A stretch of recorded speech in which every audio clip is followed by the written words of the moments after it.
également école alimentaire le conseil ñi ngi travaillé ci ak donc les 46 lycées traduit certains lycées en LINAC donc il y a foofu 2000 salles de classe yi nga xam ni c'était prévu et aujourd'hui il faut dire sur les LINAC que le chef de l'État a eu à lancer le LINAC de Kédougou, il a eu également à lancer le LINAC de Ziguinchor dans le cadre de ces tournées. Entre autres programmes, bien évidemment, il nous mën a wax ci infrastructure scolaire. Pour ce qui est des infrastructures pour la justice, li nga xam ni mën nañ ko ci retenir, c'est déjà bouclé et en fonction de la disponibilité ministre donc de la justice ci mois de mai bi daanu poser les premières pierres fan yëpp yéen a ngi koy dégg muy wax surpopulation carcérale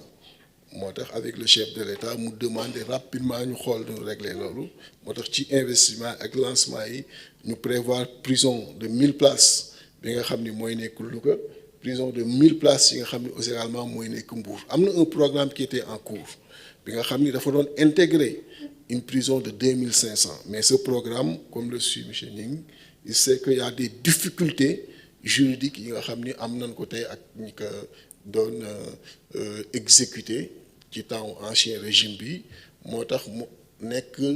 ci ralentissement mais comme mënuñu xaar moo tax cette année très rapidement ñu engagé yii nii nga xam ni c'est bouclé donc pose de première pierre yi donc koy am et en plus de ces deux prisons il y a le palais de justice de Mbour le palais de justice de Mbacké le palais de justice de Goudiri le palais de justice de Sédhiou ak la maison d'arrêt de Sandiara ak le centre de sauvegarde de Niakhar bu ma ñëwee ci mën naa continuer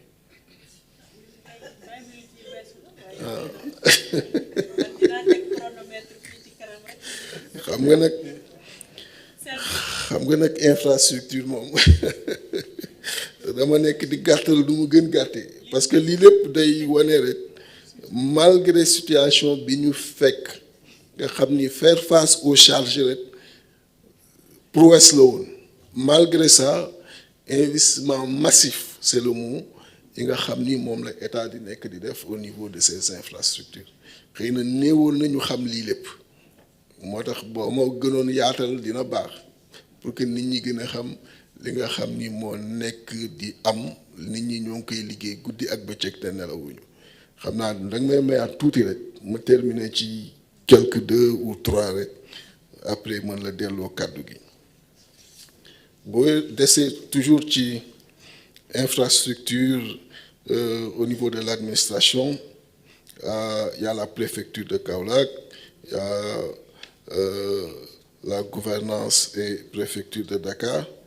il y a la préfecture de Bignona la préfecture de Koumpentoum et il y a un programme aujourd'hui bi nga xam ni ñoo ngi ci liggéey buy concerner 3 gouvernances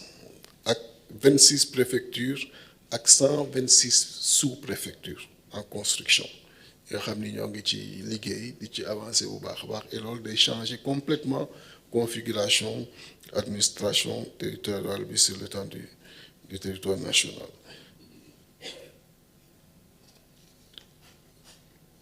Il y a les infrastructures sportives avec les plateaux qui tiennent vraiment à cœur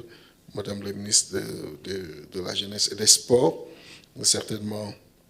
daan ci ñëwaat les infrastructures culturelles Ndiédiène Vélingara yooyu yëpp ça finit au mois d'octobre. Il y a également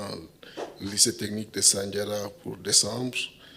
et les Dara ateliers pour août 2026 pour enseignement supérieur j'en ai parlé tout à l'heure et je vais terminer donc boo ko permettre sur les programmes d'équité et bañ a dugg ci détail pour dire tout simplement avec le PUDC opérationnalisé nañu 402 kilomètres de pistes rurales 50 centres solaires 24 donc en travaux 24 en réparation 239 localités électrifiées 9 systèmes hydrauliques 61 postes de santé 11 plateformes agroalimentaires ak 166 équipements post-récolte yi nga xam ni ñoo ngi nekk en phase de finalisation aussi, il y a 102 villages électrifiés, 21 qui sont déjà mis en service aussi, et 9 postes de santé. Et pour les projets à lancer très rapidement, il y a 42 autres villages à électrifier et qui vont toucher 4700 personnes. Il y a d'autres informations, mais pour revenir également sur Puman, le Puman, le Ramni, mon moyen axe frontalier, tout ce qui est frontière, nous allons agir à ce niveau. Il y a les écoles de Dimbaya, de Nyafena, de Kona, de Bindaba, de Banta Kuntu, mais il y a également les périmètres maraîchers de Singer, et il y a les routes sur Faradjanto, Samin, Sachou, donc Kongani, Golmi, Balou, et toutes ces routes-là sont entre 90 et 80, donc 15% de réalisation. Et il y a le lycée de Maka-Kolibanta qui est à 95% de réalisation. Et les projets à lancer, il y a la stabilisation pour 200 familles à déplacer et tout. Et il y a d'autres projets sur la santé, l'éducation et également sur l'économie. Pour Promoville, les projets en cours, il y a pratiquement 33 km de voirie sur Dakar, Thiès, Kaolack et sur Saint-Louis. Et également, il y a 17,42 km bitumés et plus de 10 km de réseau d'assainissement, toujours dans les villes. Et il y a aujourd'hui, en phase de finalisation, le PA2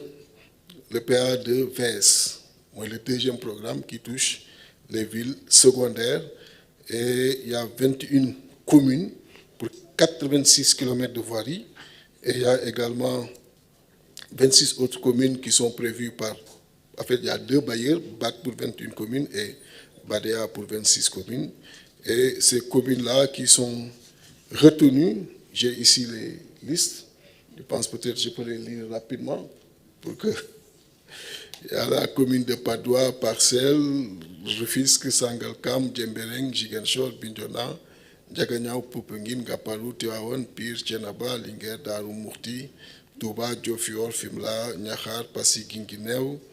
Il y a également Koumpentoum, Goudéry, Bakel, Salemata, Saraya, Kafountine, Djaoube, Kamenou, Velingara, Medina Yorofula, Ndjoum, Dagana, Rosbecho, Tilogne, Ragnerou, Kanel, Fissel, Malikunda, Sindia, Tataguine, Koungheul, Djakhao, Mbaké, Koki, Ngoy, Bambey. Pour être le plus dans tous les territoires au niveau du Sénégal, vous n'êtes qu'État de Goufeu, vous n'êtes dans le cadre du PA, donc de VS. Xamnani